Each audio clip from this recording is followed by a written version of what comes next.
Bring it home with Patti Vasquez, Patti Vasquez. From global conflicts to greenhouse gases, the folks refusing to wear masks says, and politicians getting caught grabbing asses.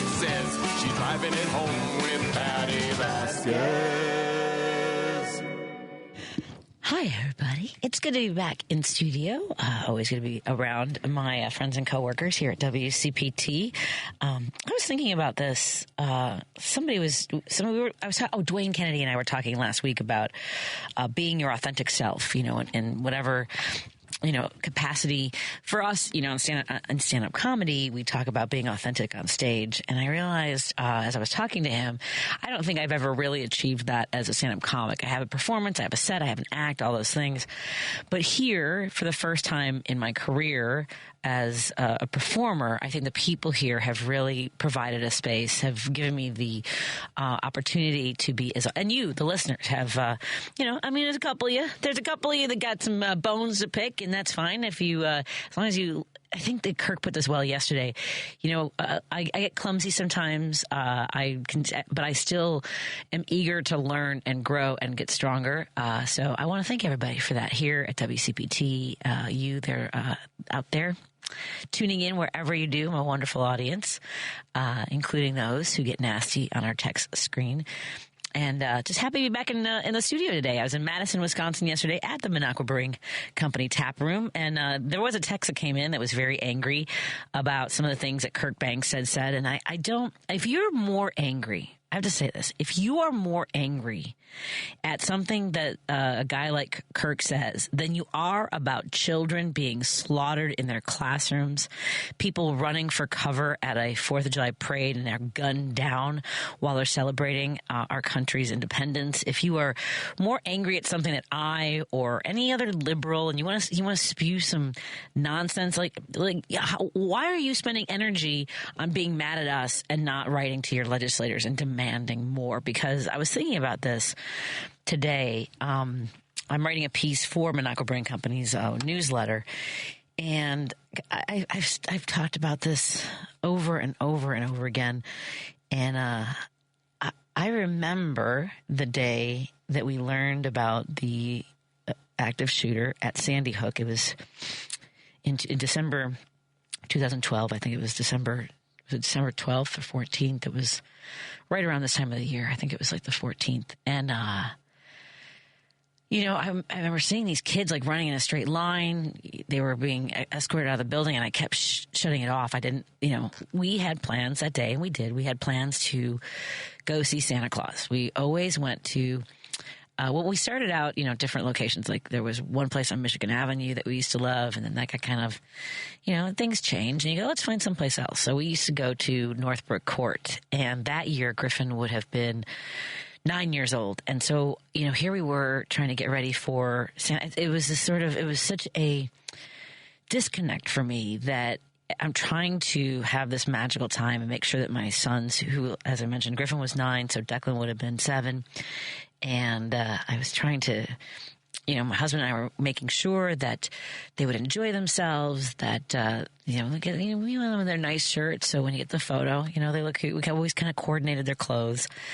And so I kept turning the news off. Sometimes I would check in, but I was shutting it down. I just wanted to focus on an outing for the holidays with my family, with my mom and my beautiful boys and my wonderful husband. And it was on the way home. We were on the Edens Expressway when we learned that 20 first graders and 6 adult support staff and teachers and administrators, the 26 people had been slaughtered in a school. And it was just so shocking. I mean, it was such a jarring jolt, I guess, is the best, just to snap out of what your daily life is. And I remember sitting in traffic. That was the reason I turned the radio on, because I wanted to see what traffic, at the time we didn't have Waze and not quite Google Maps. Maybe we, at any rate, I wanted to see what the travel time was from Northbrook to the junction. And that was when we, heard the news. And it was it had only been like an hour and a half since I had been standing in line with Griffin, who was looking around at everybody in line. And, he was kind of one of the a little bit older kids at 9 years old. And I remember him asking me if Santa was really real. And I said, the magic of Santa is real, sweetie. And I really, sitting in that car in traffic, I thought this is the least of anyone's problems, is being stuck in bumper-to-bumper traffic on a wintry day in Chicago, because I still get to, my kids might be restless in the back, and, it might be going slow, and you're frustrated about, do I have enough money to buy Christmas presents? Do I have enough time? All the stresses of the holidays. And here were parents who were never going to hold their children's hand again, and were never going to have that rush to make sure that their lunches were ready. And, that stress of the morning and making sure you've got your laces tied up, and, those battles over homework and bedtime. And in the days that followed, I think so many of us really believed that this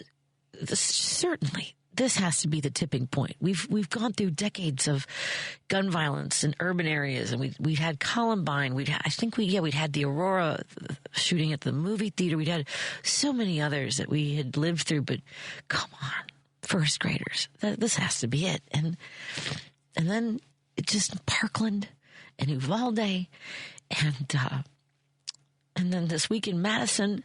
There's just hundreds of them that you could point to of school shootings. And in those weeks that followed after Sandy Hook, they sent home notices for both boys' schools that they would have active shooter drills. That, this was for all the grades, for the preschool through 8th grade, and Griffin came home and told us what the secret words were, so that they would know that a dangerous person had entered the building, and that they should we had cloakrooms at their school, and they should try to get into the cloakroom and bar the door. And if you're in the bathroom, get into a stall, stand on the toilet. He was 9.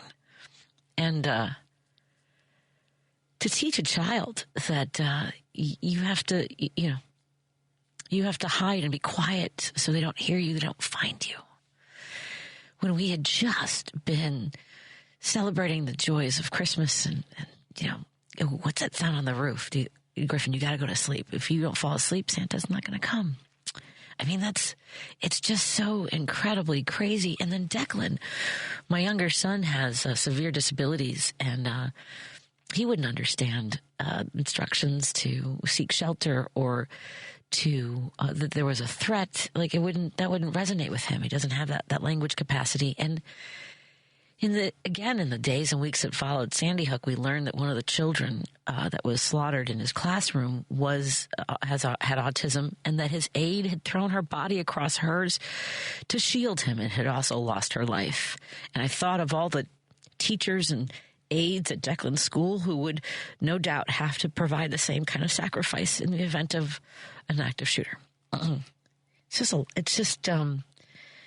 then look, we cry, we get mad, we get angry, and the people who think that their right to own guns just outweighs our freedom from fear, our freedom from gun violence, our freedom to raise our children through those innocent years. What are we doing? We don't have people with a sense of urgency.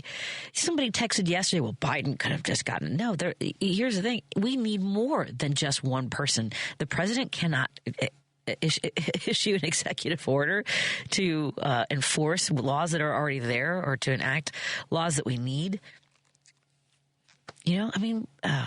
At any rate, I was also listening to Joan's conversation. We talk about that a lot on the show, about, the billionaires who want to determine our future and have so much power that it's just unconscionable that we can't figure a way forward. And those are the same kinds of billionaires that were funding our Supreme Court and the Supreme Court over and over again with this right-leaning totalitarian sort of bent they have on deciding what our laws should be according to what those billionaires who fund them. This is not sustainable, folks. It's just, I was in Madison, and we had 2 young people, Katie and Andrew, who joined us, and were just had such profound insight into their experience. These are 2 kids who 1,000% they've had since they were in grade school have had to have the specter of gun violence at any moment going to school. That's what they were. Look, think about it. When we were kids, those of us who were Gen X and older, we lived under this idea that there could be a nuclear blast in any minute, and the only thing that could save us were our desks. And how many nuclear blasts did we have? How much did that affect our psyches? Imagine that it's actually happening every time we turn around. There's another outbreak of gun violence. And look, in Chicago, yeah, we have communities where every single day lives are lost to gun violence. It's the access to the guns, the common. Every time we have this, it's not time. There's prayers and thoughts. It's someone who is mentally ill. Well, then do something about our mental health. Do something about the mental health of our young people, of the capacity that we have to provide mental health care. Do something about access to guns. That is the common denominator in all of this. I know there's a lot to talk about today. Let me know what's on your mind. We've got a little time here to open up the phone line, 773-763-9278. That's the number to call and join our conversation. And look forward to talking to you in just a moment on WCPT 820 Heartland Signal. Think Theory Radio. We enter this world of hyper-reality. In case you didn't know, hyper-reality is the inability of consciousness to distinguish reality from a simulation of reality, especially in technologically advanced societies. The action of hyper-reality is to desire reality in an attempt to achieve that desire to fabricate a false reality that is to be consumed as real. Think Theory Radio with Damian Perdue. Saturdays at 6 p.m. on WCPT 820. Hey Google, play WCPT. Streaming Chicago's progressive talk from TuneIn. Tomorrow on Choose Views, Richard will be talking to Mark Jarzalek, Senior Fellow and Chief Economist at the Center for American Progress, and Matt Derrig, Chair of Ohio Summit County Democratic Party. Choose Views, weekdays from 6 to 8 a.m. right here on WCPT 820 Heartland Signal. Patti Vasquez is taking your calls now at 773-763-9278. Driving it home with Patti Vasquez now on WCPT 820. Thank you so much for joining us. Again, it was something else to be in Madison in the wake of the gun violence on Monday, and a listener texted if Sandy Hook didn't change gun laws, nothing will. And that's the thing. They hold us hostage based on their some sense of superiority and a better understanding of the Constitution, and their the self-righteousness of gun owners is just astounding to me. Hey, Jim, how are you doing today? Hi, Patty. I was just thinking of the future of a child born today in America. Are they going to dance to the tune of the Koch brothers, Leonard Leo? Are they condemned to that future? If we don't get our act together, yeah. Well, seriously, I mean, think about this. The gun industry is the one that they're calling the tune with the Supreme Court. We know that. They're not. You don't think the Supreme Court goes in and goes, oh, I think we might save a child on the South Side, or we might save a child wherever. Right. They're not thinking of those. No. They're dancing to the tune of the gun industry. Yeah. And the gun industry makes a fortune. My problem is, what is the future of an American born today? I mean, are we going to suffer? I mean, I'm on my way out there, but I'm thinking about kids born today in a hospital that have to face this bleak future of our government's been subverted by these deranged billionaires. Yep. And I mean, they're deranged. They're absolutely deranged. I never recall the 60s or 70s people who were trying to influence government and influence the future of another individual on the planet. But these people are determined to do it.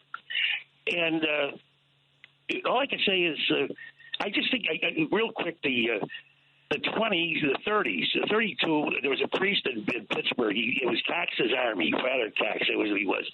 And he had 20,000 job seekers, and he goes to the procession to the White House, to demonstrate, and Hoover asked him in, and he gives him a plan that would almost a blueprint with FDR implemented the next year, funding jobs and so on and so forth. But that's what we need now. We need those demonstrations now. We need them desperately. But do people have the stomach for it? I mean, I really mean this. I mean, I was in Washington, D.C. when I was 19. There was 350,000 of us there. It was all grassroots. But, I mean, do they have the stomach for it? Are people so cowed by money that they can't see the forest through the trees? I know. I know. Well, it's people. It's a lack of critical thinking. It's believing what is spoon fed to you. I guess whether it's social media or on Fox News. I don't. I really don't. Uh-huh. Professor McLean from Duke was talking. She said misinformation is their biggest weapon. Yeah. Rush Limbaugh and these people wouldn't exist without misinformation. Without the culpability of those who are willing to believe it. Well, no, they're willing to sell it. They're not believing it. They just sell it. The people who talking about the consumers. Yeah. I mean, the consumers. Yeah, well, they're duped. They're somehow duped. I don't know how they got duped, but they got duped. But this is a big business. You imagine commanding the internet, commanding everything you hear on the radio, on TV. It costs money to do that. And they're willing to put up the money for it. But there's no way you forget money. You've got to be able to discern what your future is going to be, what your children, what your family's future is going to be. You can't go by what the public is bearing. But we're in a terrible mess here. And but I mean, it's time to demonstrate. We have to demonstrate. Whatever we can. That's the only thing I can think of. But I know that this guy, the president-elect, is not going to settle for that. He'll go berserk with there's 350,000 protesters in front of Pennsylvania Avenue, in front of his White House. What he would do? Right. Who knows? Yeah. Who knows what he would do? But Nixon wouldn't do it. But this guy would do it. And if he gets that Hexon, that crazy guy, the rapist, in for the head of the military, who knows? All bets are off. I agree. All bets are off. Mm-hmm. But the outrage will be so outraged by that point that anything goes. Anything goes, Patty. Anyway, thanks for taking my call. Thanks, Jim. I feel like I need to send you meditation tapes or something. Don't worry. Breathing. I got classical music on all day long. Okay. I ignored it as a kid, and now I really enjoy it. But I got to pass the time some way without going mad, without going completely insane. Anyway, thanks, Betty. Take care. Take care, Jim. Good to hear from you. Just getting a little meditation music under Jim there. John is calling in. Hey, John, how are you doing tonight? What's on your mind? Hi, Patty. Hey. Happy holidays to you, Patty. Happy holidays. Let's face it, we have a dysfunctional country. I mean, the government is basically corrupt because corruption is legal now, with Citizens United. You can pay off any politician, get any damn thing you want. So, this notion that, democracy is alive and well in America, you better really take a good hard look at that. And that's really where the root of the problem is, as we all know. But the bigger thing about it is this. Tom Hartman, I don't know if you heard him today, but he went on a rant about what are the Democrats doing? What is the strategy? During President Obama's first inaugural, the speaker, the head of the Senate, Turtle, for what I forget, McConnell, Senator McConnell. Sorry. All right. No, go on. Thank you for the chuckle. I do. Thank you. Yeah, he got together with all the top Republicans. They had a secret meeting.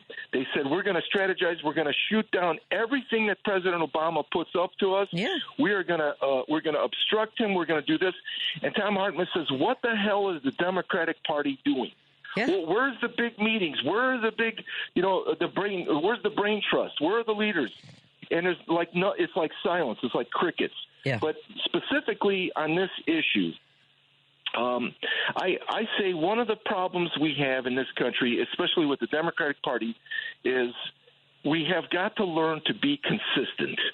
Okay, and one inconsistency that to me is glaring is you can't say you don't want guns in schools killing kids, and you don't want guns on the streets of Chicago, but it's okay to send billions of dollars worth of guns to foreign countries so that they could kill people. Right. I completely see that as a complete contradiction.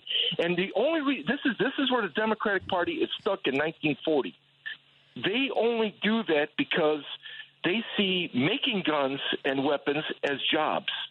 And to me, I don't want to have a job where I'm making weapons and guns that kill people. Right. I mean, what the hell is that? We should have green jobs working on a 21st century economy. It should be, tech-based, whatever it is. But so this is the point. The Democratic Party has got to come together and figure out what the hell do we stand for. Yes. And be consistent. You can't say, and because think about it, other countries like New Zealand. They had that shooting, that mass shooting, and within 3 days, they got rid of all the guns. I'm like, people were bringing in guns by truckloads, and they said, okay, we're going to ban all guns or assault weapons, and that was it. It was over. It was just. But mind you, that's a little country. It's probably the size of Rhode Island. Population-wise, and they could do that. And this is a big country, and it's going to be damn near impossible to do something like that. But the point is, we have got to have a consistent policy. The Democratic Party has got to get their act together, and as far as I'm concerned, they're in disarray right now.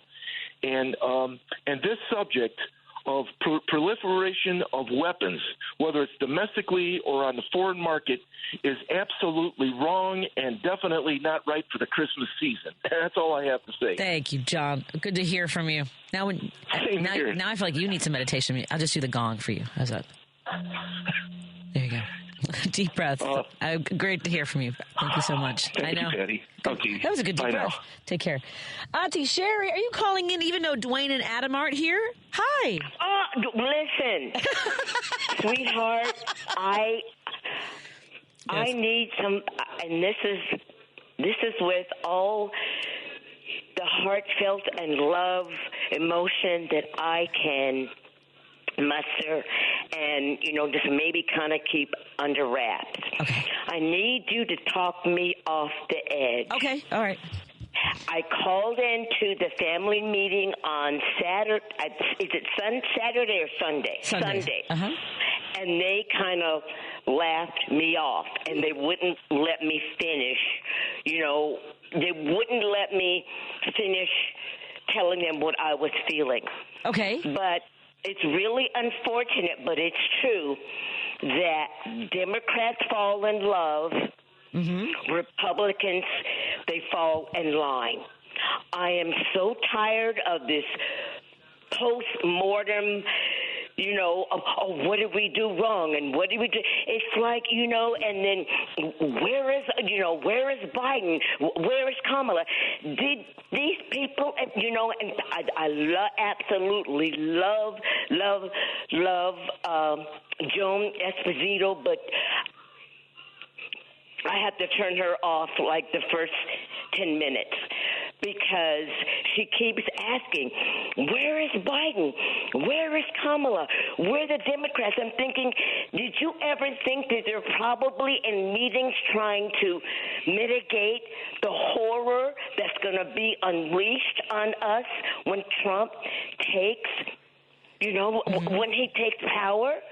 Did they ever think that maybe they're trying to push all these judges through? Maybe some pardons, maybe some legislation, because they realize, okay, the people have spoken. They want Trump for the next 4 years. We know we know it's going to be absolutely awful. So in these last, 2 months or whatever, let's see what we can do. Yep. Legislate legally to mitigate some of the damage and the horror. And it's like you guys are harping on the fact because Joe Biden took a day to respond to some stuff that's going up in the Middle East, and we might be in Russia next year. You know what I mean? Yep. You know, I mean, we may have the same type of, you know, plight and oppression, you know, that's going on in Russia. And they're worried about where are they now? It's like they're working their behinds off. Biden has been working his butt off. No, he's not 50. No, he's not 77. He's whatever. But he is a statesman, and he knows what it takes to get through legislation and to get things enacted. I just wish they would just stop this postmortem BS and just focus on the fact that a lot of us are going to be hurting next year. Yes. Yeah. The next 4 years. Yeah. And, you know, what we do in Gaza right now is like, okay, we understand because, you know, the incoming, you know, the incoming presidency, they're going to do what they need to do. Or they're going to do what they want to do. We can't, you know, at this point in time, we can't affect that, but we can hopefully mitigate some of the damage and the horror and the suffering that we are going to endure for the next 4 years. Right. And to your point, Auntie Sherry, you know, the idea that you know, we're looking for what, you know, I guess some sort of bombastic speech from Kamala Harris, from Vice President Harris, or I know I'm saying, and here's the thing, no matter what they do, the media, the mainstream media, is never going to elevate them the exact same way not even close to what they do for Trump. No. And by the way, a listener texted, I love this caller. Screw the circular firing squad mechanic. and one thing, another thing, I want to say, Joan, Kamala Harris is not the president. She can't come out with some agenda while he is the president. She needs to, you know, she's going to support him with, you know, and his role for the last whatever. She can't come up with some policy. I mean, you don't overshadow your boss. And Joan has been dealing with, you know, she's been in the news forever, and I'm sure she's seen a lot of, you know, presidential, you know, elections. You do not overshadow your boss. Right. Okay? Right. You don't not publicly. Right. That makes sense too. I mean, again, you know, the President of the United States is still the head of the leader of the Democratic Party, regardless of all. Exactly. And what he is accomplishing, and what he's as you mentioned, the strategizing, trying to work out the mechanics of the last month and a half of his administration.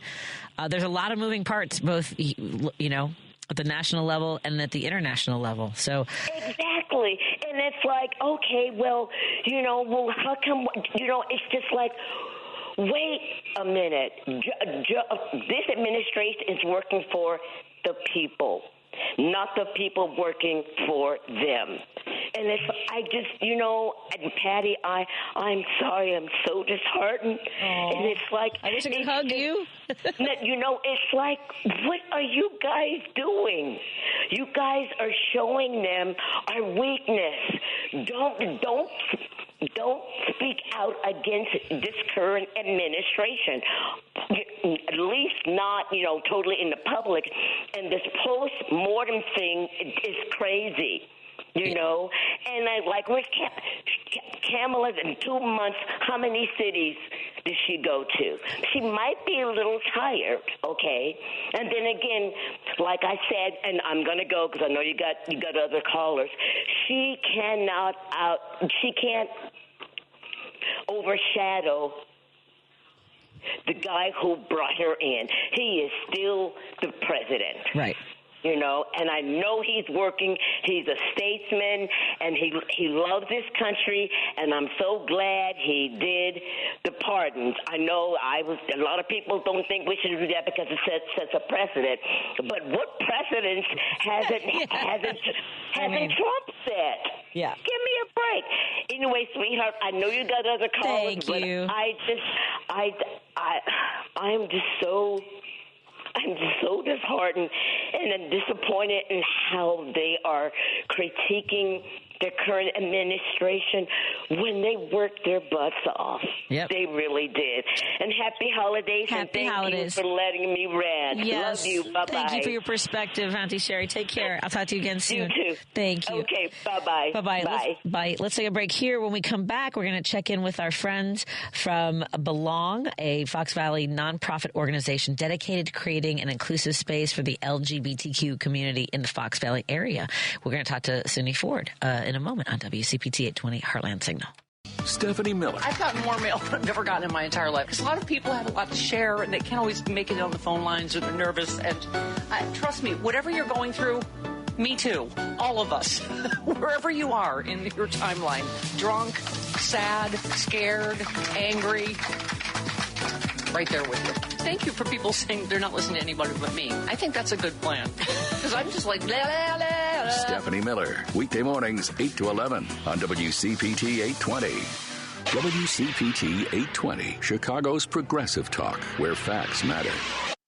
Hey, it's Patty here, reminding you that Minocqua Brewing Company's progressive beers like Maga Tears IPA, Biden Beer, and the LGBTQ-inspired Love Wins Fruited Sour are now available at Chicagoland locations like Armanetti Wine and Spirits in Woodstock, Beer Shop in Oak Park, McLean Liquors in South Elgin, Beer on Central in Evanston, and My Buddies, a pride-friendly bar on Clark in Chicago.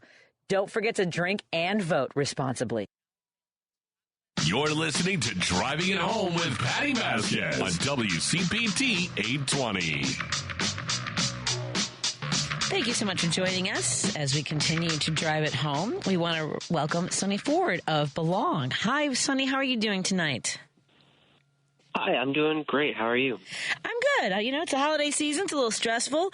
And I know that this can be a stressful time for folks who maybe are disconnected from their families in various ways or, are finding places to feel like they're part of a community. So tell us a little bit about Belong Fox Valley. So Belong Fox Valley, we're a 501c3 nonprofit organization working in Fox Valley. And so we put on programs for people of all ages in the community. So we have our teen drop-in, so that's for LGBTQ teenagers to come and just hang out and build some community. We host yearly Pride events during Pride Month. We march in Pride parades. We host a yearly teen queer prom for teens to go and have a prom experience in a safe and supportive environment. And we have a lot of programs for adults as well. So we have meetup groups, we have Cheers Queers, and we have Rainbow Roundup. Cheers Queers is for an older audience. They meet at bars and breweries, and Rainbow Roundup is at coffee shops and such. It's a lot of just bringing people together in the community as much as we can. And tell me a little bit about yourself. Where are you from originally? Where'd you grow up? So I'm from Geneva, and I still live in Geneva, and I've been working with Belong since we were created back in 2022. I'm a board member. Member of the LGBTQ community. That's how I got involved, and it's been great working with the community and everything and making these things happen. How did you, were these folks in the community that were was there a call put out? What was the genesis of Belong Fox Valley? So it started as just a group of people that wanted to put on these events. I think one of the first big ones was back in 2022 was the first Teen Queer Prom. That was a big hit. And then a board was put together. I was invited to join the board because of my involvement in actually my high school's GSA and then working with the city council on an LGBTQ project. And back in 2022, we filed for 501c3 status, and we got it. We've just been growing ever since. Are you getting a sense from folks in the light of recent events, when it comes to elections and things like that, seeking more communities and groups like yours? Are you getting more outreach from folks? Absolutely. Yeah. Right after the election, we had actually a meetup for people just to have that space, that support from the community, just to talk and feel all those feelings. And since the election, we've had more people reach out to us, looking to go to our groups, to join the teen drop-in. You know, people are really just looking for that sense of safety and other people to connect with and feel supported by. Yeah. I think it's remarkable what you guys are doing. Tell folks what the Fox Valley area encompasses. What communities are you guys serving? So we primarily host events in Batavia, St. Charles, and Geneva, but we also do things in Elgin, South Elgin, and Aurora. But anybody from anywhere is totally welcome to come to our events. Always welcome. We love having people from as many places as we can. Well, there's so many great venues out that way, too, because, I mean, like the downtown St. Charles area. Elgin was named one of the best suburbs in the country. I mean, really vibrant communities, aren't they? Absolutely. And, a lot of those places and queer safe spaces we've actually built connections with. So we have recurring events there. We have certain businesses who've agreed to host us for multiple months. It's been great making all these connections with local businesses. And how can folks support the work that you do? So the biggest way is monetary donations. They can donate through our website, belongfoxvalley.org, or in all of our social medias on Instagram and Facebook. We have a link in our bio to donate. There's also sometimes we have opportunities to volunteer when we have some of those teen-focused events, and then during Pride Month, we always need people to come volunteer.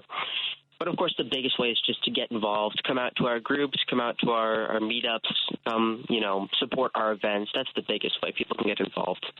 And I would imagine for folks who maybe, are new to the communities, right? There are folks at different stages of their lives. This isn't just for young people. This is for anybody from a wide variety of backgrounds, right? Absolutely. We have people who come out later in life and they've never had, people in the queer community in their lives, and they just show up to our events and they just feel like they've found their people. We have people who are, little kids all the way up to, people middle-aged, elderly. Everybody is welcome. So your next event is coming up in January, right? Cheers Queers? That's going to be on the Monday, January. So that's right. That's a great way to get out there, because a lot of times January can be a little bit slow for getting back out, right? You've gotten through the holidays, but what a wonderful way to kind of maybe even decompress after having spent time with relatives and maybe in spaces that aren't quite as welcoming, right? Oh, yeah, definitely. I think that's one of the biggest times in the year when it's really great for people to get out there and join us after all that holiday stress. Yeah, exactly. So that's one. And then when's the prom? Our prom date has not been announced, but it has been set. So stay tuned. Oh, excellent. And that's for anybody of any age that wants to join with, Belong Fox Valley. You can go to belongfoxvalley.org for more information about joining them, about joining their community, going to some of the events, supporting them, and making it possible for folks to find. We talked earlier about being authentic, and for a lot of people, it's not easy to do. So finding people who are, just happy to have you join, right? It's got to be a great feeling. Yeah, I mean, we really were just trying to make these connections, trying to make, all this. There's a lot going on in today's age, and if we're, going to support the community, it's going to be through things and events like this. Just building all these relationships, feeling like you're not alone, feeling like you're heard and you're valid and you're accepted. That's really what we're trying to do with these spaces. And I love that you also provide on your website resources for all different kinds of, organizations and care facilities, whether it's mental health, just for physical health, religious services and things like that. What a great resource for that. Thank you to everyone there that providing these resources and information. Absolutely. It can be really hard to find some of these good resources. And, you know, the LGBTQ community, there's a lot of unique challenges there. And that means there's also a lot of unique resources out there that can specifically, you know, support that community. And it's really hard to find those resources sometimes. So that's why we have that resources page there for people to find that information as easily as we can get out there. Well, folks, I encourage you again to follow Belong Fox Valley. You can find all of their social medias on their website. They're on Instagram and Facebook. They have a discussion group on Facebook if you want to find them and you know, get a feel for perhaps an organization you want to be a part of, and certainly to support, again, belongfoxvalley.org. Are you finished now? Are you still in school? I'm a college student, yes. Yes, and I just read on your About page that you are in the disability and rehabilitation field as a parent of a child with significant physical and intellectual challenges. I want to thank you. What inspired you to pursue this field? I'm really just passionate about, like, helping people with all different, you know, abilities. I went to club my freshman year working with adults with special needs, and I just loved it. I knew that was a population I really wanted to serve. Well, we need more like you in all the spaces, Suni. Thank you so much for joining. Thank you so much for joining us today. We look forward to talking to you again. Let us know about the prom date, and we'd love to let folks know and have another conversation with you. Absolutely. Thank you for the opportunity. Absolutely. Have a great holiday season. My best to everybody at Belong Fox Valley. Take care. Thank you. Happy holidays. Happy holidays. Let's take a break here. We'll continue the conversation when we come back on WCPT 820 Heartland Signal. We're so thrilled that you're here. This is WCPT 820, where facts matter. We're listening to Driving It Home with Patti Vasquez on WCPT 820. How are you folks doing tonight? I was just catching up on some of the stories at Heartland Signal. You know, we've been talking about this for the last couple of years in state after state, in the red states, that is. They've been lowering the age for children to go to work because this is what's so insane about all these people that are salivating about mass deportations when we already have a worker shortage in places like Iowa we know Wisconsin, Florida, they're all pushing to lower the age and the number of hours that children can work. And the thing is that there's a Sioux City pork processing contractor employed 11 children performing dangerous overnight work using equipment at its pork processing plant. What are we doing? Children under 18 are federally prohibited from performing dangerous jobs in the meat and poultry processing plants. We know last year there was a teenage boy in Wisconsin who was killed at a sawmill. He'd been, he was also like an athlete. He would go to school. He would do go to practice. He'd try to get as much work done, and then he would get up early and go to the sawmill before school, sometimes after school. I mean, what are we doing to, again, the people who are all about the children, the babies, all these libs of TikTok and these moms for liberty are so full of it. They are not paying any attention to the fact that we are fundamentally hurting children just for the sake of saving money on your bacon. Ugh, so gross. It's incredibly gross. At any rate, if you want to be as angry as I am, go to heartlandsignal.com. Well, it's about being informed. Whether or not you get angry is entirely a choice. I could relax. Look, we can put the meditation music back on, and let's see if that helps. I find that the meditation music actually makes me more anxious because, making myself relax is not ever. It's not productive for me. It's like, because all I can think is, I gotta relax now. Relax now. Now relax. Now relax now. Are you relaxed? Are you relaxed? Are you feeling relaxed? No, I'm not feeling relaxed because we have a lot of folks that would rather, at the pain of so many people, elect a convicted felon, an adjudicated rapist, someone who now says, well, I can't actually lower grocery prices. I mean, and they don't care. Like did they really believe that he was going to lower the grocery prices? Maybe they really believed it. And now that he said that he probably can't, do they care? No, they don't. They're not. What the freaking frack? Okay. At any rate, you can go to Heartland Signal .com to catch all the great news stories. You can follow them on Twitter, on Facebook, on TikTok, Instagram, and Threads at Heartland Signal. That's all one word, at Heartland Signal. And again, go to the Heartland Signal website. If you start losing the signal when it gets dark out, you can also listen to this show and all of our shows by clicking on the host's little photos right there on the page, as well as finding all of our podcasts, because I don't have just one. I have two. I have Driving at Home, the full episodes, and the featured interviews. You can subscribe to one or both. The podcasts are available on Spotify, Apple Podcasts, TuneIn, iHeartRadio, YouTube, and Amazon. Again, just search for Driving at Home with me, Patti Vasquez. They gotta put with me in the search. You know what I mean. You can also get the links on the Driving at Home show page by visiting heartlandsignal.com and just put your little cursor over my face and click on it. And that you can also find and share some of the recent interviews and see what guests we have coming up for the week. Coming up today, we actually added at the last minute. I added Tom Appel because we realized he does last Wednesdays with us. And next Wednesday, the last Wednesday of the... No, wait. Either one. They're both holidays. What's technically then... Isn't the 31st the last... Either way, I wasn't going to be here. I'm not going to be here on Christmas Day, and then the other one would be... No, it's right. He is right. Next week is the last. Is that right? Yeah, the last Wednesday. I can't do math right now. So since it's Christmas and I won't be here, I thought I would invite him to come in today. So with that, as excited as I am to have Tom in studio, I'm also excited that we will be giving away not one, not two, not three, but four prizes today, because I didn't do any yesterday, did not bring the live reads with me. So I am going to give away. First, let's start with Fry the Coop. Lady B, hold up the number caller that you would like to, for the number caller.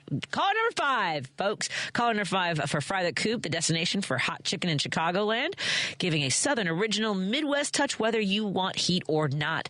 I don't like heat anymore. I used to love it. Someone broke me. Featuring chicken sandwiches, tenders, chicken and waffles, and now nuggets, all delivering happiness in each crunchy bite. Proudly not using seed oils, but frying all of their menu items in 100% beef tallow. Stop by Fry the Coop at one of its many locations, from Oak Lawn, Chicago, Elmhurst to Darien, Prospect Heights, Tinley Park, and Bolingbrook. You can have no heat, mild, medium, hot, or crazy insanity. And that sounds amazing for people who like it. I am now a mild. I'm a mild. I mean, I know not personality-wise, but look at the phone lines lighting up for their chance to win. So I do have to let you know, we are celebrating Fry the Coop, giving out $25 gift cards as our little gift to you. So again, we have one this hour we're giving away right now. We'll have another one to give away in the next hour, because I fell down on the job yesterday and didn't bring these with me. Contests running on WCPT 820 are open to listeners 18 or older and residents of the greater Chicagoland, Northwest Indiana area. One entry per person, one winner per household. Void where prohibited by law. Listeners may only win or qualify to win once every 30 days. Complete rules are available on our website at WCPT820.com, and you can click on the contest tab to get more information. And after we give this away, I will give you a trivia question for our other prize we're giving away this hour. I kind of like just pile it all on top of Lady B at the last minute. So once she gets the winner, we'll clear the lines and give away our next prize as well. And I will have another $25 gift card for Fry the Coop, as well as tickets to the Kathy Griffin New Year's Eve show at the Chicago Theater. So there you go. Those are the things we're doing right now. As soon as we get the winner, I will clear that. I will need to check the text line. Let's see. Folks responding still to Auntie Sherry, that there's a lot of clout and money in blaming Democrats. Well, again, to Auntie Sherry's point, yes. I mean, not just the post-mortem, what did we do wrong? What could we? But we did the whole. We were doing it the whole time. I mean, the mainstream media. You know what? I'm not going back there. We're not going. You know what? Forward motion. Forward motion, everybody. I mean, it's important to understand and learn from whatever happened, but now we have the realities of what's ahead of us. A lot of folks who are concerned about what happens if they change the funding for Medicare and Medicaid, which Dr. Oz, if he does become the head of the CMS, will surely be working towards that. Someone sent me a picture of a billboard that was funded, I guess, towards the end of the campaign, and it was about how Musk and Trump want your Social Security here. What is this one? It was the DNC and wealthy progressives should have been doing this big time on our busiest expressways. It says Trump and Musk are coming for your Social Security. I guess Mad Dog Pack had been funding some of those billboards, but we needed more of. We can all talk about what we could have done and what was necessary. What was necessary was for the 15 million people who had voted in the previous election in 2020 to show up. I don't know how you get those folks off the couch. And the idea that, just going over it and over it, there was more energy behind voting for someone who will inflict a lot of pain on a lot of people, both in our country and globally. There was more energy behind that. I don't have to tell you. There was more energy behind that. There are people that that's the way their brains work. They see somebody as an authority figure telling them who needs to hurt, whose fault things are, and that appeals to them. And they're just now we have to grapple with the reality of what lies ahead. I know we've talked to folks like Renato Mariotti. We've talked to a lot of organizations. One of the reasons we talk to people who are doing the grassroot. I can't. I have these retainers in. It's like my last few days of the Invisalign, and they're much thicker this week, and so it's been harder for me to talk. So I apologize. But the grassroots efforts, the people who are boots on the ground when it comes to helping people in our communities who need it the most, find those organizations. If you feel if you feel like that's something you're ready for, or again, you get to heal in any way that you see fit. Be careful, be mindful of how you're treating your emotional well-being, your physical well-being. Try to get out and walk. Take care of yourself, your loved ones. Listen to music like Jim was talking about. If you need to dip in and dip out of these conversations, that's understandable too. Not that I need to give you permission. I'm sure a lot of people are already doing that. Yesterday, somebody asked about, they wanted to go back and listen to our shows from the DNC. Lady B, are all of our older podcasts, do you know if those are still available on SoundCloud? So all of our old shows are still available. There's Andy. All of our older shows are still available on SoundCloud. So you can look for our shows there. And I'm sure the DNC, it should be pretty easy to search for them on the SoundCloud page. The spending bill. The nitwit only wants to blame Democrats just as he did with the immigration bill. Yeah, I can't.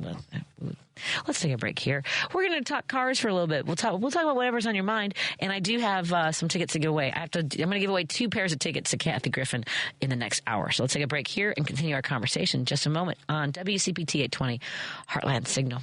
Looking forward to hanging out with you some more. You're listening to WCPT 820 because facts matter.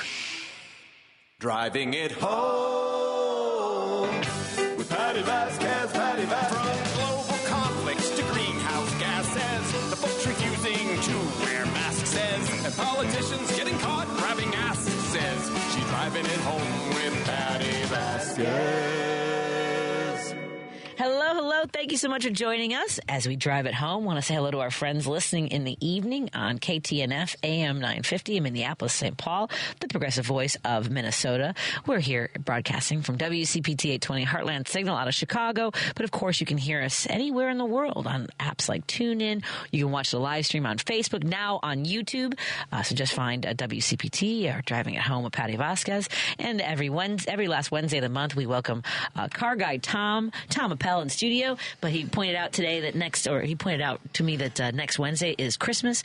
And no, I don't think I've ever worked actually on Christmas Day for a radio. I don't think I've ever done that. Yeah. I did a comedy show last Christmas Eve at a Jewish funeral home with a Chinese food buffet. I think that counts. That was fantastic. I have worked like in the service industry when I used to be a waitress and a bartender. I would work on Christmas Eve now and then. Thanksgiving once. I used to work at the Grizzly Lodge on Lincoln Avenue. My parents came and had Thanksgiving dinner with me there. Oh. Because we were hosting Thanksgiving for people in the community. Have you ever worked on a significant holiday? Well, I did because I worked at a service station when I was a younger man, when I was in high school and in college, and we never closed. But we would close early. In those days, the franchisee still had some flexibility. Mm-hmm. That's all gone. Everything's 24/7 now. Yeah, it's pretty wild. Different world then. Have you ever gone to a Black Friday after Thanksgiving? No. Yeah, I've gone to. We went once on a lark after my show because I used to be on till 2 a.m, which then like Kohl's or whatever was open. So I took Paul Farvar, Elliot Serrano, I can't remember, Adam Seltzer. We all just kind of made it like since we were up anyway, kind of a thing, and it was empty. And then one time my mom wanted something, and I stood in line with her, and I got like a Caddyshack DVD for $1. That's all. It's not a thing, but it seems to be dying down. I don't know if it's more because of digital shopping. Yeah. I don't think people aren't getting squashed in like store doors, and that was horrible. That's just the stupidest thing, wasn't it? It was terrible. The dumbest thing I ever did on Black Friday, though it proved to be a monumental event in my family history, was my daughter was learning to drive, and she had her learner's permit, and we took my parents' Buick, so big car, to go drive her on Woodfield Mall on Black Friday. So, oh God, she still hates me for it, but she's probably a better driver for it. You know, I remember. Speaking of learning how to drive, I remember I had a driving, and like you had. I think you had to pass 3 in-car, tests at Lane Tech. So, so they had an instructor in the car, and I can't remember the guy who failed me. I think it was Coach Aarons failed me, but Pastos was really cool to me, but. Because my mom had learned how to drive. I had also learned how to drive a stick shift, and so I accidentally used at one point both feet, like one foot for the gas and one foot for the brake, and he failed me for that. But I know it's fun. But apparently, he also had a history of failing a lot of girls. Neither here nor there. But one of them made me drive down. Oh gosh, no, I can't think of the street where oh my God, my brain just Caldwell. So where Caldwell becomes Peterson, right? So there's the Eden Expressway, and there's it's like cars are getting over to the right and merging, or more coming off the highway so fast, right? Because they come off the highway there, and then they're merging left, but some people have to merge right. So there's a lot going on there, and that was I just remember being like, I am not ready for this, but I was fine. I did it. I get nervous about my son driving. He's still at 21, still is not driven, and now I'm just like, I'm an excellent driver, Tom. I believe you. I am. I do have to be careful about being aggressive. Do you have to check yourself sometimes? Especially because you're borrowing a car, you have to be careful. Yes, I'm always borrowing cars. And yesterday I found myself on 90. I had to pick up my wife from the airport, and I was driving something that was far sportier than anything I'd driven for a while. And I found myself doing 90 on 90. I was like, got to check this. Ooh, that must have felt kind of cool, though. The speed just accumulated. Sure. That's how it works. It is. What were you driving? It is the 2025 Mini Countryman, which is the mini crossover, JCW, which is the high performance version of that. So 312 horsepower, all-wheel drive. Very, very great handling. It's fun to drive. A little zippy. It is zippy, a little bouncy on the highway. But that's engagement. But the minis have that, though. They're all kind of a little bit bouncy, aren't they? A little. That's kind of the family characteristic of those vehicles. The vibe. It's a little rattly too. The lower end, like the more base models, aren't they a little? I'm not picking up on squeaks and rattles. It feels pretty tightly screwed together, but there is road noise. Road noise, okay. Yeah. Maybe that's what I'm hearing. I've driven my friends' cars before. You have, of course, the Car Stuff podcast, and you are, there's a lot of now intersection, I guess they would say, of politics and talking about cars. Unavoidable. Yeah. Has it been at this rate at any time that you've, like in the last few years, of having this impact on cars? Only recently, as we've been discussing Elon Musk. And it has to be discussed. We can't ignore it. And it is so confusing because I don't understand why the board of Tesla keeps this guy engaged as CEO when much of what he's doing seems to be counterproductive. And he has said that the things that he wants Trump to do as president, the tariffs and whatnot, that's so crazy you're saying he wants to happen because they will be more damaging to his competition than to his own company. I'm like, but it's still damaging to your company. Yeah, you would think. I don't know why the board supports these activities. And ultimately... because he's crazy wealthy. I guess he doesn't matter to him anymore. No. It doesn't matter if he gets kicked off, I guess. And whatever is going to happen is probably, no matter what, good for Tesla or not, bad for the adoption of EVs. And the adoptions of EVs is an absolute good, in my opinion. Yeah. I agree. So the big news, as far as, products coming into the United States. I was just talking to somebody the other day. They were saying that if they're thinking about buying a car and they want to hurry up because of these looming tariffs that Trump has talked about. My daughter wants to buy a car and wants to know if she needs to buy one in the next week. And? Because in my opinion, I'm 90% sure that what Trump is saying about tariffs on Canada and Mexico is bluster. Okay. Because the consequences are dire. So dire, someone must have talked to him about it already, because it will screw things up. And it'll screw everything up. But from an automotive perspective, we get 4 million cars a year out of Mexico and another 2 million out of Canada. So 6 million cars would be impacted. 6 million cars will be impacted and probably rendered unsellable with those tariffs on them. There isn't margin in a vehicle sale. Everyone thinks of the auto industry as being huge and rich, but in fact, the margins on cars are very, very low. Between 3 and 5% typically. They can't absorb 25%, and consumers won't pay 25% over sticker for cars. So the market would be left in turmoil. I would imagine. I'm just trying to think. When you were saying that the margins are so narrow. So are there, lobbyists for the car industry? Is there like a massive push? Because I don't know which way because they clearly the wealthiest, for the most part, wanted a Trump presidency, and a lot of what he's talked about would harm them, as you mentioned with Elon Musk. So it does stand to reason that it might just be bluster. Hopefully, yes. It does stand to reason, because it gets very weird. So our number one trading partners, Canada and Mexico, whom we have wonderful trade relationships with, and a lot of labor is based on this too, and those would be entirely sidelined. And would we make up the difference? And first of all, the industry can't make up the difference. If we lose $6 million of vehicle availability, or 6 million units, we can't make that up from other markets. But there would be more cars imported from Japan. That doesn't help us in any way, and possibly more from Western Europe. And God forbid, some from China. We don't want that. Right. So it's baffling. There's no good that comes of this. Yeah, no, I agree. And there's so many different aspects of all the, as you mentioned, the sort of language and the promises made and the solutions that have been offered. Again, so you don't think people should rush to get a car? I don't think so. Part of the thing is, like if you want an electric vehicle, there's going to be a rush to buy those now, and maybe you want to get in on that because Trump wants to discontinue the federal tax credit for buying a new car, and will probably wipe out the lease workaround as part of that as well. Mm-hmm. So all of a sudden, electric vehicles are going to just go up in price by about $7,500, and I don't think that's avoidable. So if you were thinking about an EV, this might be a good time to do it. There's a lot of them out there in the supply, and I don't think that manufacturers who are going to have a hard time selling them after the fact are going to do much to mark them up. I think this might be a golden moment for EVs. So what are some of your favorite EVs for folks to consider?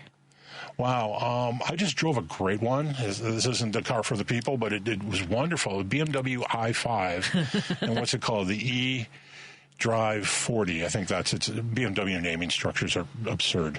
But this is the midsize sedan, but it's electric.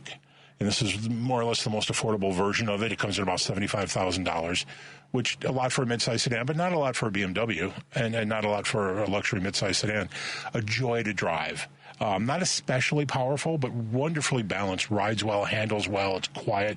Beautiful interior. Everything about this car is cool. Range is about 270 miles stated, but I was doing way better than the estimates. Okay. Yeah. Excellent. So what about for the people, a car for the people? Interestingly, Toyota just announced a $6,000 price reduction on their BZ4X. What is a BZ4X? It is the only electric car that Toyota sells in the U.S., and it's a compact car. It's about the size of a Civic, something like that, or a Corolla.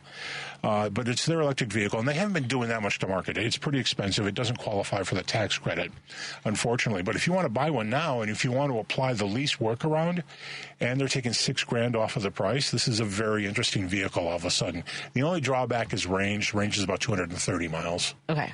Unfortunately. All right. Good to know. Nice vehicle. Excellent.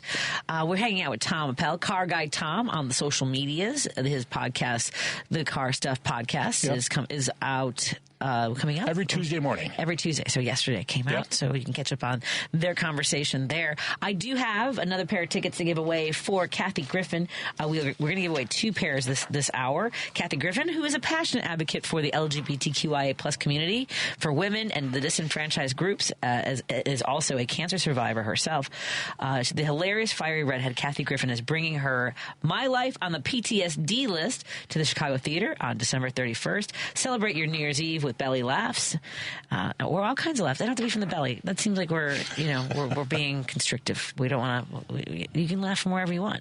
A limited number of great seats have opened up, starting at $43.50. Hurry up and grab your tickets now. You can purchase tickets at Ticketmaster.com. But I have 1 pair of tickets to give away right this very moment.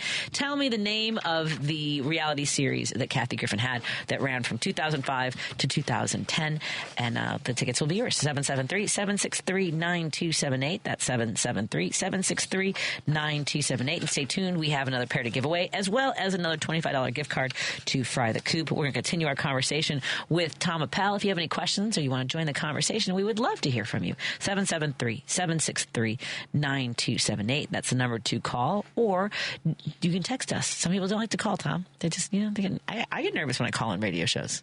No, just you can text. No one sends paper mail anymore either. That's a shame. I never got a fan letter, not one. Oh no! So you can send fan letters to Tom. More in a moment on the Heartland Signal and KTNF AM 950 Minneapolis, St. Paul. Tuning in here at WCPT 820. Alexa, play WCPT. WCPT from TuneIn.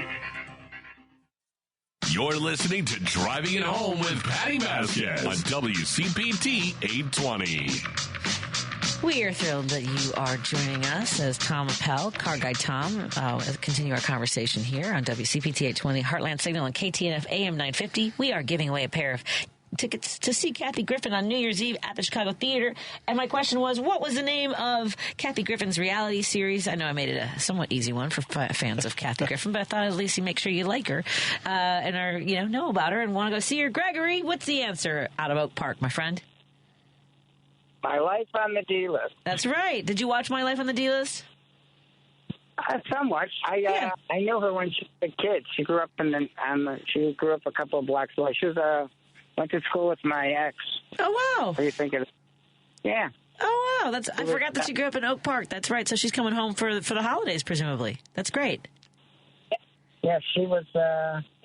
It was okay. I know when she was younger, she was kind of a spark plug. A lot of kids are. Yeah. Well, what's in the water in Oak Park? You guys got a lot of talented folks coming out of Oak Park, like Bob Newhart, Judy, especially comedians. What is that?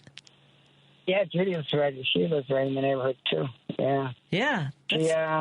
I don't know. It didn't rub off on me. So what can I say? Well, I'm not saying everybody has to be. No. Thank you. No, I just love your personality. I don't agree with a lot of your politics, but I listen to you all the time just because you're just so easy to listen to. I don't know, give you a compliment. Well, I appreciate that, Gregory, and I'm so glad you're going to the show. Again, it's going to be on New Year's Eve at the Chicago Theater. Hang on the line, and Lady B will get your information, and enjoy I want to hear about the show afterwards. If you would be so kind as to call me after. I want to tell you, there's a Bill's Automotive, this guy Bill. He runs a shop, automotive shop in Forest Park. He adores you. Oh, hey, Bill in Forest Park. Hey, Bill in Forest Park. I have a show coming up in Forest Park at Babs Comedy Club in January. I'll make sure I let people know about that. But I think it's like a Friday you know what? I know it. It's Saturday, January 11th. I will be at Babs Comedy Club in Forest Park. So thank you for reminding me, Gregory. That really helped. And thank you for telling me about Bill. You've got your fans. They're just a fabulous personality. God bless you. Thank you, Gregory. Well, enjoy the show, and I'll talk to you again soon. Thank you. Take care. Well, now, if Judy's got the answer, I think that Judy, are you going? I guess you're going to see. You also have the answer. What's the answer, Judy, in Niles? My Life on the D-List. All right, go see Kathy Griffin, will you? Hang on the line. I will, and I love your politics, Patty. So Well, I think, and look, I didn't even ask, if it was because I'm not far left enough or if I'm too far left, but I just assume, I'm not used to, I am very used to rubbing people the wrong way, which is fine. But he likes it, so right? Join the club. Excellent. Well, Judy, I've got the Lady B will take your information, and I'm so glad you're going to see Kathy Griffin. We have more tickets to give away the rest of the week. Of course, stand by. So we got those are our 2 pairs of tickets. I do have another Fry the Coop in a little bit. We'll do that in the next half hour. It's so funny because I forgot that Kathy Griffin was from the Chicagoland area. I did too. Yeah, we never crossed paths as comics, and it's funny. I was a road comic in the '90s, meaning I really drove all over. Like my big routes were like North Dakota, South Dakota. The glamorous life through Nebraska. Everyone should go to Kearney, Nebraska. I don't think you've lived until you've gone to Omaha or Minot or Aberdeen, South Dakota. Up until this moment, I didn't know how to pronounce Minot. I've seen it. Minot? Yeah. I would have thought it was Minot or something. No, it might be, but everyone there says Minot when I was there. And there's an Air Force base there, and I don't know if this is still true, but there was they had a really charming sort of downtown area. There was one place where it was like just soups. Right, and so you could get you get a flight of beers, you get a flight of soups. That's interesting. It was fantastic. I don't know. That was years. I was in the '90s, but there were also a lot of bridal shops, presumably because a lot of the women would like to marry an Air Force, marry someone from the Air Force and get out of Minot. It was, it gets very cold. It's Minot. If I was going to guess, I would assume Minot's population is down in the last decade. If I was going to guess. It might be. But I was thinking about this. I learned something yesterday. Oh. So these two things kind of go together. One of the worst cars I ever rented it was a '90s, so it was a mid-'90s Jeep Cherokee. And it was the plains of Nebraska. When the wind picks up, you do not want to be in a car that might be just lift off. Yeah, it's so slab-sided. Oh my God. Yeah, that was not great. But what I learned yesterday, do you know about Jeeps and Duckies? That there's this thing about leaving? Yeah. What is this? I think it's artificial. I think that Jeep is behind making this happen, but people are leaving rubber ducks on other people's Jeeps. So if you own a Jeep, it's part of the whole family of Jeep people, there being some big community. I think it's artificial. I think it's a little astroturf. I was in Madison, at a restaurant, off the lake. How? So is Jeep tracking their cars and then sending someone out to drop a duck on them? I think so. And if there's any social media related to it, they will immediately amplify it. Yeah. So the duck thing is weird. This goes way back. If you owned a CJ5 or a CJ7 in the 70s or 80s, the thing was you flashed your high beams at other people. Hey, we're all crazy enough to own these incredibly, industrial, crude, delightful Jeeps. And Saab owners used to do that. Flash their high beams? Yeah. So that was a weird group, Saab owners. I was one, by the way. You have tripped a wire for me, which is this weird thing that happened. I can't remember if it was the 80s or 90s. It was clearly after I started driving, but there was this thing where if you saw someone with their headlights out, right, you flash your lights, right. Let them know that, hey, your headlights are out. And then there was this thing about don't do that. You remember this urban myth? Because it was gang members who were trying to lure. I never heard that. It was an initiation thing that if you did it, then you were the next target. That was terrifying. That was why did we? Who spread that one? Which never. Because we used to do it too to warn people that there was a speed trap. Oh, really? And we used to worry a lot more about speed traps than we do now, and maybe that's just congestion. I don't know. Sure. But that was a thing. If you had passed a cop on the side of the road, you would flash your high beams to let people know. Guy back there wants to write you a ticket. I feel like semi drivers would do that. Truck drivers would, they would let people know, hey, watch out, because they obviously on the radio with each other, as we learned from Smokey and the Bandit. Was it Smokey and the Bandit? Which was the one with the Coors beers that they were trying to get across state lines? That was Smokey and the Bandit. Yeah, it was such a weird story. It's so funny that I saw that movie and had no idea what was. You couldn't take Coors across state lines or something. Jackie Gleason it almost didn't matter. There was a black Trans Am in Sally Fields. I'd watch the whole thing. It's true. She was great. She is great. I love Sally Fields. But yes. So okay, what other reasons do people flash lights? So one is that your lights are out. There's a speed trap coming up. Aren't we cool Saab owners? Right. And what was the other owners? Well, Jeep owners used to do it. Yeah. Also, you've got your high beams on. Turn them off. Yeah, for the love of God. That was one That's of the other reason. Well, and do you remember some of the videos you saw in high school for driver's ed? Yeah.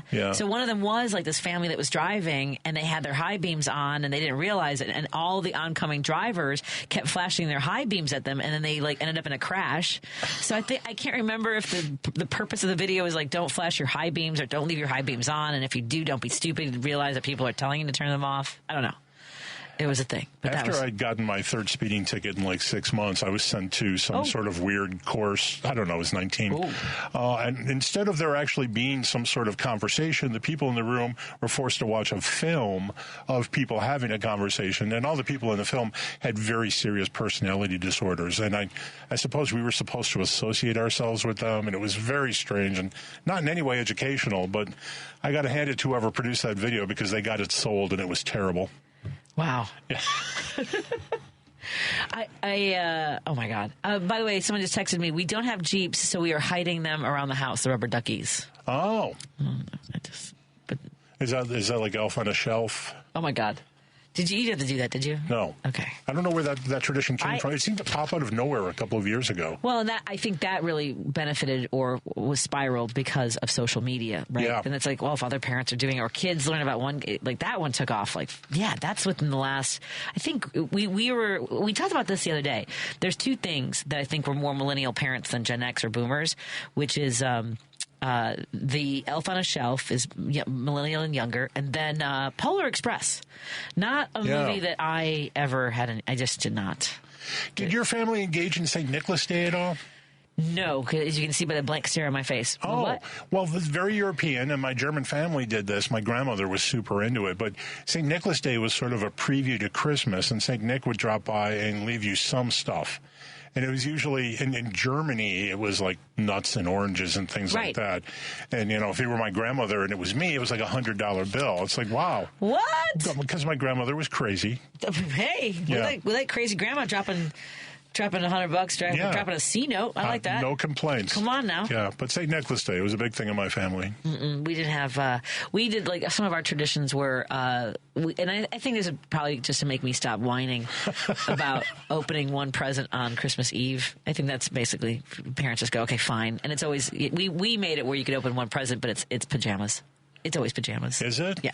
Yeah, it should be something like a kid has no use for, like Aquavelva or something. Like, oh. There, you got you one present. Right. Congratulations. Two things. Jill in Evanston says that we will flash a truck when they pass, letting them know they have enough room, like a semi, to let them in. Oh, and I think I've done that where it's like stop and go traffic to let. If I'm not in a hurry, as often as I can, I try to let people in where nobody else will. These folks that get really mad. Let's talk about traffic patterns when we go. Traffic patterns for Tom Appel when we come back, because certainly you'll be traveling over the holidays, so we'll share our thoughts on that, as well as what do you flash your high beams at folks for? Turn your light. Well, that's more of a turn your lights on and off when I'm gonna let somebody in and they haven't. I'm like, yeah, you're safe. Go ahead, that kind of thing. I turn them on and off, not flash my high beams. I think that's only for. But even then, you should just turn your lights off for everybody. You should never flash your high beams at anybody. Kind of a bad idea. It is a bad idea. It is, and I'm getting, the older I get, the more sensitive I am to bright lights. More after this with Car Guy Tom. You can follow him on social media, Car Guy Tom. The Car Stuff podcast dropped yesterday, so catch up with all their conversations. And I've subscribed to his newsletter. Yep. Car Stuff at consumerguide.com. You think I would remember that? It's Car Stuff at consumerguide.com. It's a lot of stuff. It's a lot of stuff. It is. I get you. I don't even remember when I have a show coming up. Like usually, I'll be on my way to a show. I'm like, I probably should have told people I was doing this. More in a moment. WCPT 820 Heartland Signal and KTNF AM 950 Minneapolis, St. Paul. Chicago's Progressive Talk. WCPT 820, where facts matter. You're listening to Driving It Home with Patti Vasquez on WCPT 820. And coming up, I want to let you know about what's coming up tomorrow. We talked a little bit about Choose Views, and Richard's going to be talking to Mark Derrig, chair of Ohio's Summit County Democratic Party. Don't forget to tune in 6 a.m. to 8 a.m. Central on WCPT 820 for Choose Views. And coming up on Joan Esposito, live, local, and progressive, Joan's she'll be taking your calls and talking to Eric Zorn, writer, publisher of the Picayune Sentinel, Marge Halpern, Democratic analyst and political commentator on the Mincing Rascals. Oh, it's almost like a Mincing Rascals reunion on Joan's show. That's a lot of that. A lot of mincing. And Carolyn Fiddler, creator of This Week in State House Action on Substack, live, local, and progressive weekdays from 2 to 5 p.m. Central, right here on WCPT 820, Heartland Signal.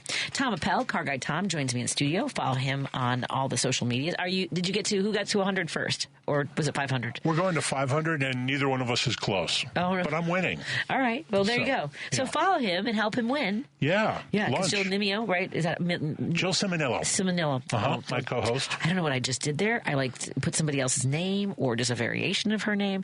But Jill, let's just say Jill. You did make it more commercially acceptable, I think. Simonillo. Complicated. I know. It's a good name. It's a good name. Australian. Eduardo has a question from Tampa, Florida for you, Tom. Hey, Tom, Eduardo, what's on your mind, my friend? Yeah, Patty and Tom. Is it true about the PSI being different on each side of the car? Do you want to elaborate on that? We're talking about tire pressure. I have not seen published tire pressure ever be different from left to right side of the car. I see it all the time being different from front to rear. Mm-hmm. And that's because the weight of the vehicle typically is higher in the front of a car than the rear. So you'll see higher tire and pressure up front. And people should check their owner's manual, sticker in the door jamb, but you should get that stuff right. And just we were just talking about PSAs. You want to check your tire pressure before it gets too cold.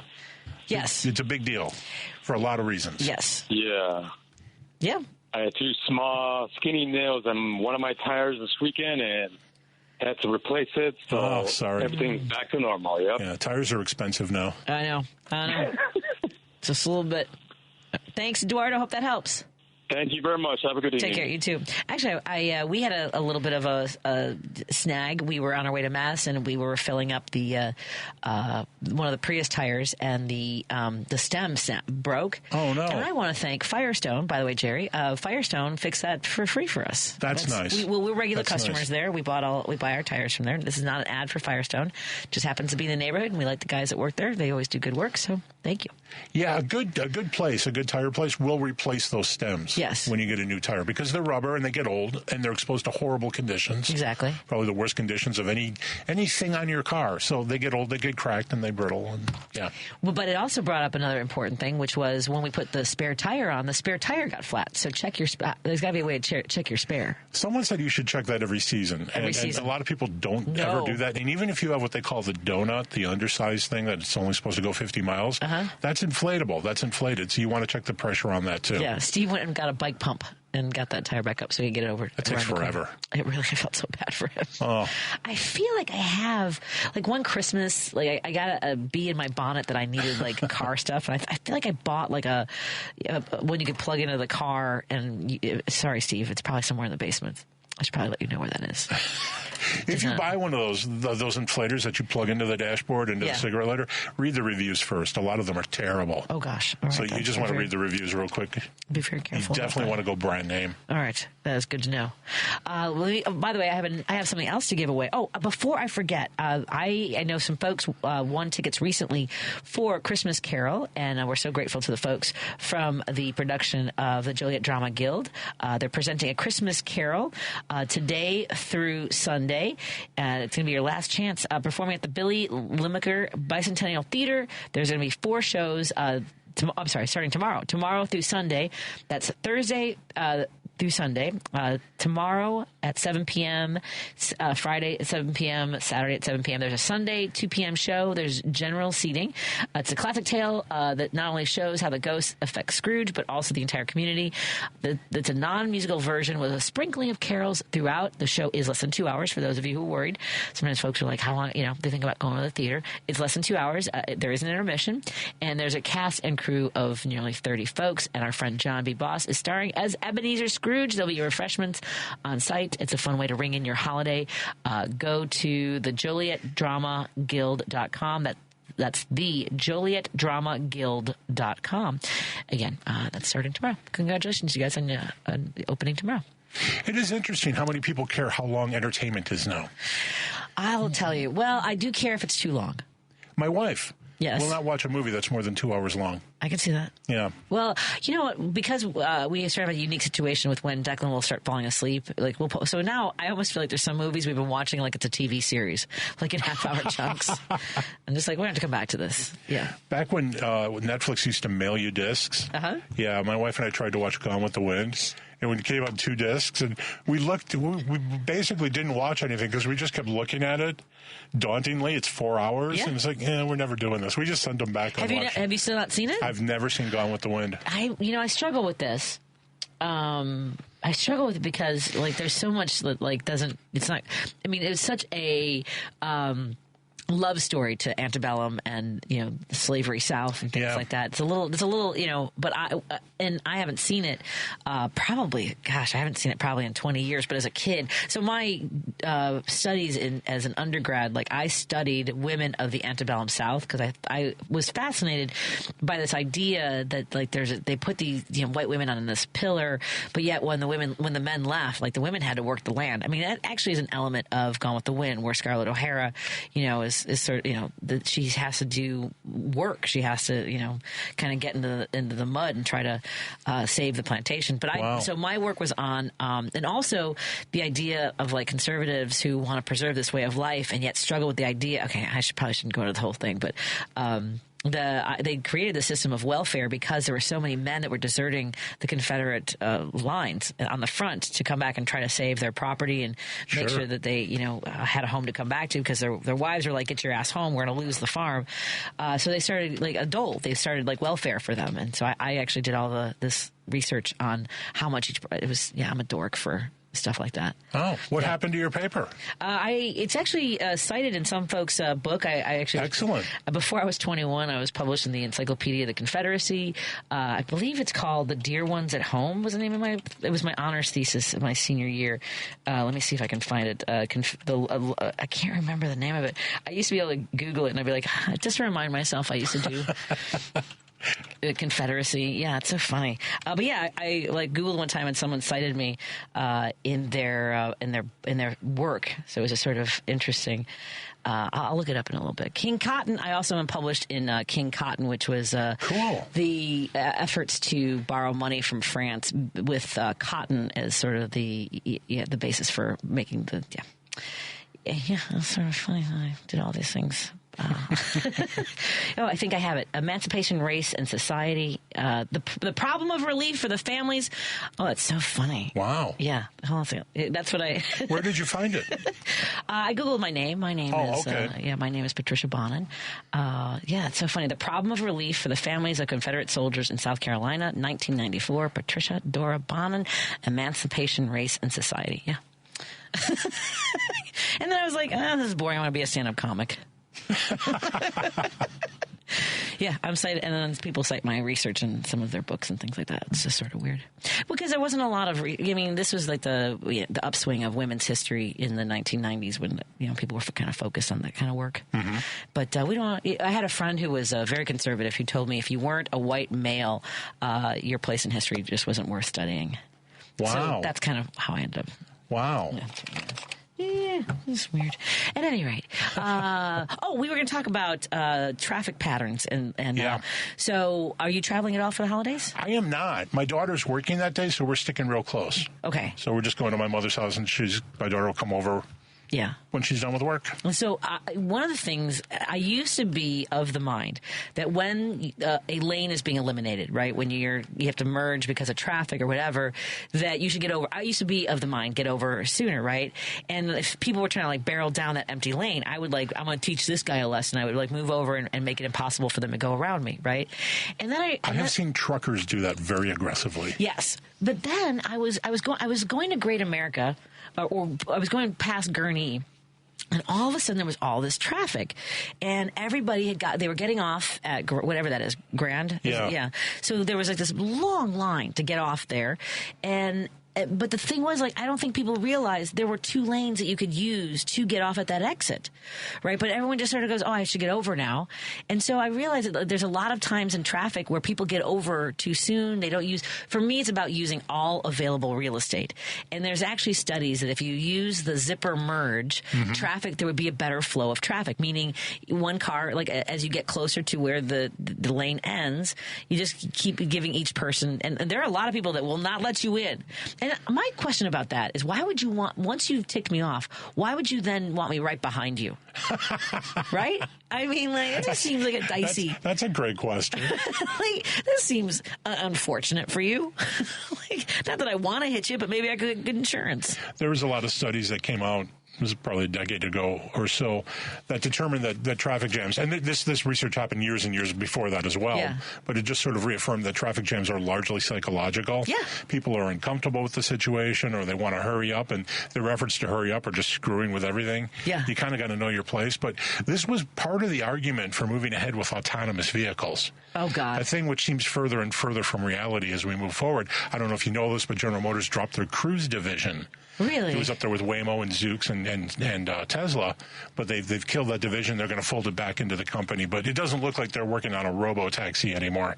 But the theory was that if vehicles were autonomous, traffic jams would largely go away, because everyone would be doing things perfectly, theoretically perfectly, and zipper merging would be perfect. And Right, because people don't, that's the thing, that part is definitely psychological. And it does look as though, when someone just doesn't merge right away or get over right away, that they're just being a jerk and like trying to race it to the front of the line. Whereas if you had like 2 lanes going that in that direction and then zipper merge at the end, it actually would help with the flow of traffic. You know what is surprisingly effective, and I'm surprised doesn't cause more accidents, is the new center lane that we're seeing. Whenever the road is redesigned or redone or updated, or whenever there's construction on a road, they add a center lane between the 2 lanes going one direction and to the other, so there's a turning lane. Like here on Milwaukee Avenue. Yes, exactly. At some spots we have a pedestrian island, which I am sort of baffled by how effective that is, and the fact that people from other directions don't slam into each other more. It seems like you would go into that lane and someone else would. And if you're not using your signal, bad. Well, the other thing is, I think one of the reasons they had to put these islands in, these pedestrian islands and like crosswalks, the grocery store over here, especially at the holidays, people would park there because there wasn't they would park in the middle of Milwaukee Avenue to run in and get their stuff from Andy's. And I'm like, are you kidding me with this? Oh, my God. By the way, Jill in Evanston says, I've never seen the whole Gone with the Wind, just my favorite comedy sketch with Carol Burnett, of course. Everyone, everyone knows it. Yeah. I saw it in a window. Yeah, that's killer. And I had to have it. It's fantastic. All right, let's give away, all right, Lady B, let's pick another number for giving away our Fry the Coop $25 gift card. What number caller should we be? It's up to you. Let's pick a number from 1 to 5. What do you want to do this time? It's a lot of pressure. Number 3, caller number 377-376-3928. We're giving away a $25 gift. This is so funny. This is misprinted. $25 gift card for Fry the Coop. Fry the Coop is a destination for hot chicken in Chicagoland, giving a Southern original, a Midwest touch, whether you want heat or no heat, featuring chicken sandwiches, tenders, chicken, and waffles. Oh, I love the waffles. And nuggets. Now, that's new, by the way. The nuggets are new. All delivering happiness in each crunchy bite, proudly not using seed oils. They are frying all their menu items in 100% beef tallow. Stop by Fry the Coop today at one of its many locations. There's one in Oak Lawn, Chicago, Elmhurst, Darien, Prospect Heights, Tinley Park, and Bolingbrook. You can have no heat, mild, medium, hot, or crazy insanity. That's for other people, not for me. I used to be crazy insanity girl. I don't do that anymore. And to celebrate the holidays, Fry the Coop has given us the opportunity to gift you with $25 gift cards as a little gift, as our little gift to you. Contest running on WCPT at 20 are open to listeners 18 or older and residents of the greater Chicagoland, Northwest Indiana area. 1 entry per person, 1 winner per household. Void where prohibited by law. Listeners may only win or qualify to win once every 30 days. Complete rules are available on our website at WCPT820.com and click on the contest tab. More after this with Tom Appel. Car Guy Tom. Check out his podcast, his Car Stuff podcast, wherever you get your podcasts. It dropped yesterday. More in a moment. Dive deeper into the heart of the news and stories at WCPT 820 and across the Midwest by checking out our website, heartlandsignal.com. It's the coverage I can count on every time. For the latest news updates, in-depth analysis, compelling stories, comprehensive election coverage, live streams, and thought-provoking opinions, head to heartlandsignal.com. When I need to know, they're there. They keep me informed and updated wherever I am. Stay informed with WCPT 820, your go-to source for where facts matter. Because facts matter. You're listening to WCPT 820. To Driving It Home with Patti Vasquez on WCPT 820.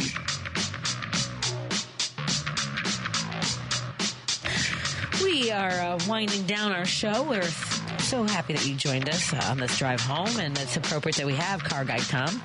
Find Car Stuff Podcast wherever you find your podcasts.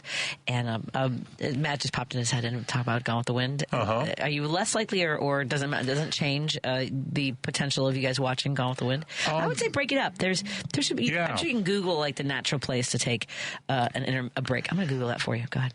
My daughter and I have taken an interest in seeing films we should see. Okay. And so ruining the ending wouldn't stop me from seeing Sorry about that, No. It's just making time. I ruined the ending of Gone with the Wind off the air, by the way. Okay, I'm sorry. And I forced my daughter to watch things she really didn't want to watch, like Metropolis, and which... what a fantastic movie that is. But, yeah, I will see anything just because I feel like I need to see it. What are some of the other movies that you feel that you need to see?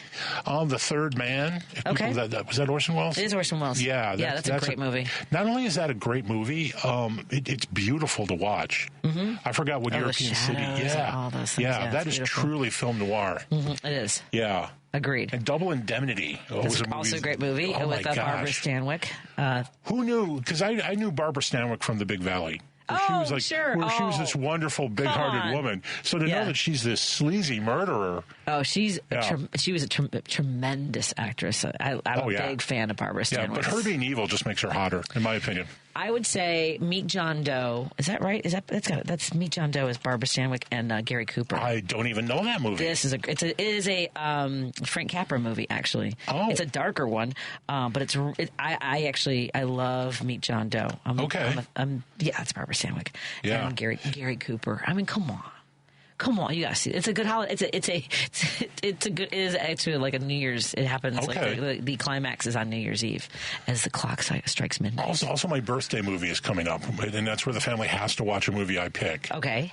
Although Gone with the Wind's not going to work for that. No, I don't think you want to do 4 hours. I was trying to find the best place to pause intermission. The Gone with the Wind, Hollywood halftime. Where is the intermission?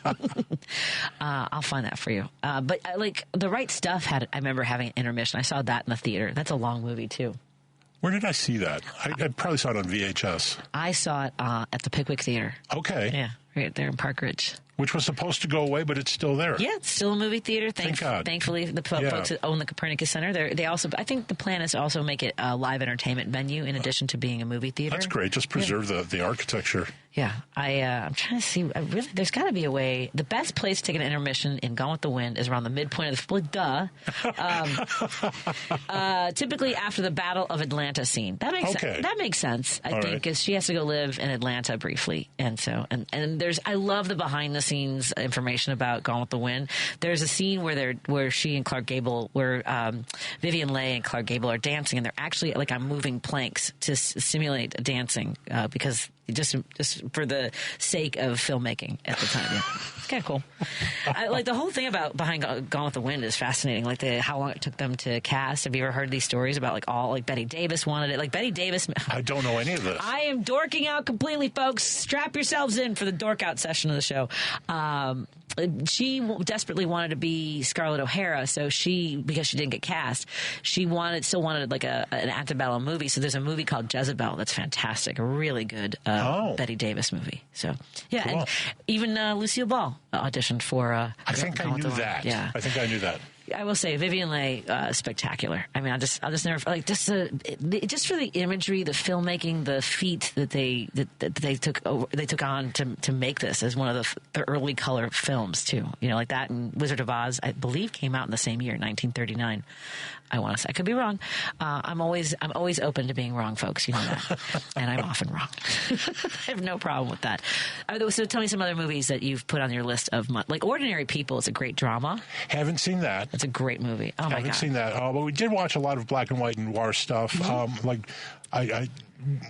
My daughter did not anticipate liking Casablanca, and a week later we watched it a second time. Oh, wow. So that's good, because what a script. Holy cow. It's a great script. I do have a thing where I just am not a fan. Like, I've never understood the lure, and it's mostly because he played he played a bad guy in a lot of Jimmy Cagney movies. Mm-hmm. Humphrey Bogart, I just never I love the movies he's in, like even Sabrina and The Maltese Falcon and all these. But I'm like, this guy. Oh, see, I think he's fantastic. I will watch anything he's in. I just don't find him physically appealing. Like, he's just not, you know what I mean? He's not classically, for me, he's just not a handsome guy. He's just like this little guy that looks like cigarette smoke, you know? Yeah. Yeah, but I mean, he's a great actor. But again, as a kid, I watched it. I was drawn to Jimmy Cagney movies, which Angels with Dirty Faces is my favorite on that front. I haven't seen that.